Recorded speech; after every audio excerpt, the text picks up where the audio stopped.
เคยเจอពួកគេទាំងពីរនាក់ក៏បានត្រៀមខ្លួនក៏ប៉ុន្តែអ្នកទាំងពីរនេះគឺមានវាសនាដូចជាម្នាក់មុននឹងចឹងក៏ត្រូវបានបិសាចនោះវាផាពួកគេដែលធ្វើពួកគេមិនអាចតដៃទាន់ទេមកទៅខាងក្នុងនៅវិញយើងក៏បានឃើញថាក្រុម Hunter នឹងក៏បានចូលទៅដល់សម្បុកដ៏ធំរបស់មេវិស័យហើយក៏បានប៉ះគ្នាជាមួយនឹងពួកវិស័យនៅខាងក្នុងនឹងមកប្រើផងដែរមកទៅខាងក្រៅនៅវិញយើងក៏បានឃើញនៅ Hunter 2នាក់ដែលពួកគេក៏ត្រូវបានវាយប្រហារទៅដោយស្រមោចខ្មៅហើយវាសនារបស់ពួកគេនឹងគឺមិនខុសគ្នាពី3នាក់មុននឹងនោះទេតែឆ្លើយចង្អៀននៅវិញក្រុមរបស់ពួកគេនឹងក៏បានជួបតែជាមួយនឹងមេវិស័យឬក៏យ៉ាងហៅថាម្ចាស់សតិស្មោចនឹងហើយការប្រយុទ្ធរបស់ពួកគេនឹងក៏ចាប់ផ្ដើមកើតឡើងដែលមានម៉ានងវូគឺជាអ្នកវាយបាក់មករីឯអានដាប់ផ្សេងទៀតក៏បានប្រើប្រាស់នៅចំណុចជំនាញរបស់ពួកគេរៀងៗខ្លួនវាប្រហារទៅកាន់ហ្វូងសម្បត្តិដ៏ច្រើនទាំងអស់នោះដែលយើងក៏បានឃើញផងដែរថាបីយន្តហោះក៏បានប្រើប្រាស់ទម្រង់ទី2របស់ខ្លួនជាទម្រង់ពេញលេញហើយការប្រយុទ្ធនោះផងដែរក៏ត្រូវបានចាក់ផ្សាយទៅឲ្យមនុស្សគ្រប់គ្នានៅក្នុងប្រទេសនោះបានឃើញគ្រប់គ្នាបកទៅខាងក្នុងការប្រយុទ្ធនៅវិញយើងក៏បានឃើញនៅ Hunter ម្នាក់ដើរតួនាទីជា Maskman តែគាត់ក៏បានបាញ់គ្រាប់ធ្នូរបស់គាត់ជាច្រើនឡើងទៅខាងលើប្រៀបដូចជាដំណើរទឹកភ្លៀងកំពុងតែធ្លាក់ចុះមកចំណែកបីយន្តហោះវិញក៏បានសហការគ្នាជាមួយនឹង Choi Chong En ដែលបានសម្លាប់នៅហ្វូងសម្បត្តិនោះអស់មួយហ្វូងធំរីឯ Cha En នៅវិញគ្រប់វិស័យណាក៏ដោយឲ្យបានជួយជាមួយនឹងនាងគឺមិនដែលមានពាក្យថារស់នោះទេបន្ទាប់ពីសម្លាប់អាចចាមតាមលើអស់ហើយនឹងពួកគេក៏បានសម្រុកទៅរកម្ចាស់សត្វនៃសម័យវិញម្ដងតែពួកគេក៏បានសហការគ្នាវាប្រហារទៅកាន់ម្ចាស់សត្វសម័យនោះដែលបណ្ដាឲ្យ Queen Anne គឺបានបញ្ចេញនូវជាតិពុលបាញ់សម្លាប់ទៅកាន់ពួកគេក៏តាមអីនោះទេក៏រសារពួកគេគឺមានជំនួយពី Beyond Co ដែលបានព្យាបាលរបួសរបស់ពួកគេនឹងភ្លាមៗបន្ទាប់ពីបានឃើញអញ្ចឹង Queen ក៏ចង់វាប្រហារទៅកាន់ Beyond Co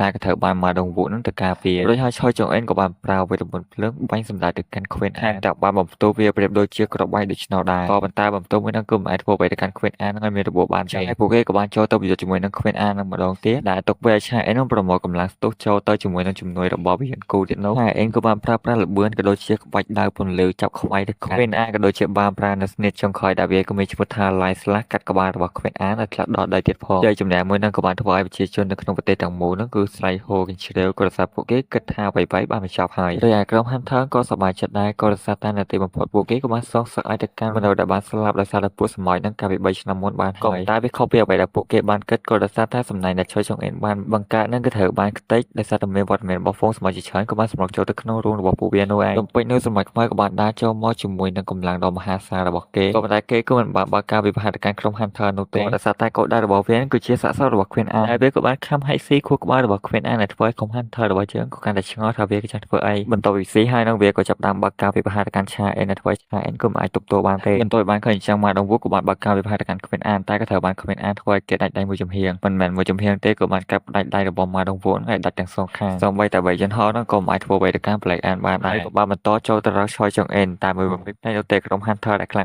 ងៗក៏ត្រូវបាន Black Anne វាប្រហារមានរបួសទាំងអស់ហើយនៅពេលដែលគេនៅតែបន្តចង់វាប្រហារមកដងវូក៏បានចេញមកវាប្រហារគេឲ្យគ្នាទៅក្រោយក៏ដោយសារតែមកដងវូនឹងក៏ត្រូវបានវិញ្ញាណគូព្យាបាលនោះឯងទោះបីជាមានចំនួន2វិញ្ញាណគូក៏ពិតមែនក៏ប៉ុន្តែមកដងវូនឹងគឺនៅតែមិនមែនជាដៃគូរបស់ Black Anne ចឹងដែលត្រូវបាន Black Anne ចាប់បោកមកដងវូដែលមានមេធំស្រាលដូចជាសម្លេងដោយហើយគេក៏បានបើកការវិភាគកម្មវិញ្ញាណគូដែលបានធ្វើឲ្យវិញ្ញាណគូនោះស្លាប់នៅចំពោះមុខវិញ្ញាណហោមុនពេលដែល Black Anne ស៊ីខួរក្បាលគេក៏បានសេឲ្យយន្តហោនឹងប្រញាប់រត់ទៅបន្ទាប់ពីបានឃើញពួកម៉ារបស់ខ្លួនស្លាប់ចំពោះមុខបែបនេះវិញ្ញាណហោក៏បានស្ទុះចូលទៅវិភាគ Black Anne តែកំហឹងតែក៏ត្រូវបាន Black Anne ចាប់ច្បាច់កវិញ្ញាណហោជាប់ដោយហើយក៏ចាប់ដើមនិយាយភាសារបស់មនុស្សដែលនិយាយដូចគ្នាទៅនឹងវិញ្ញាណគូដែលបានប្រាប់ឲ្យយន្តហោប្រញាប់រត់ទៅក៏ដោយសារតែនៅពេលនេះការចងចាំរបស់វិញ្ញាណគូតែប្រមាណហ្នឹងគឺកំពុងតែស្ថិតនៅក្នុងខួរក្បាលរបស់ Black Anne ដោយហើយ Black Anne ក៏បន្តនិយាយថាពួកគេគឺបានសម្លាប់ Queen របស់គាត់ដូច្នេះហើយជាការតបស្នងគេក៏ត្រូវតែសម្លាប់ស្ដេចរបស់ពួកមនុស្សវិញម្ដងនិងបន្តសួរទៀតថាតើស្ដេចរបស់ពួកឯងហ្នឹងនៅណាបន្ទាប់ពីនិយាយរួចគេក៏បានទទួលនៅចំហាយធម្មពលដ៏ខ្លាំងមួយនៅខាងក្រៅចឹងហើយក៏បានទម្លាក់បីយន្តហោះចុះនិងបញ្ញាបញ្ញាចាក់ចេញទៅការទៅខាងក្រៅនៅវិញក្រុមរបស់កូតូក៏បានធ្វើដំណើរទៅកាន់កន្លែងកើតហេតុបន្ទាប់ពីបានឃើញក្រុមរបស់ខ្លួនស្លាប់យ៉ាងណាធំចឹងគេក៏បានរាយការណ៍ដំណឹងហ្នឹងទៅកាន់ថ្នាក់លើប៉ុន្តែនិយាយគ្នាសោកសៅនិងកូតូក៏បានដឹងអំពីវត្តមានរបស់ Black Anne ដែល Black Anne ក៏បានឆក់យកជីវិតគ្នារបស់គាត់ម្នាក់ក៏ដូចជាបានទៅប្រឈមមុខជាមួយនឹងកូតូដែលបានសួរទៅកាន់កូតូថាតើឯងនឹងមែនគឺជាស្ដេចបន្ទាប់ពីបានលើចឹងកូតូក៏បាននិយាយថាត្រូវឲ្យខ្ញុំគឺជាស្ដេច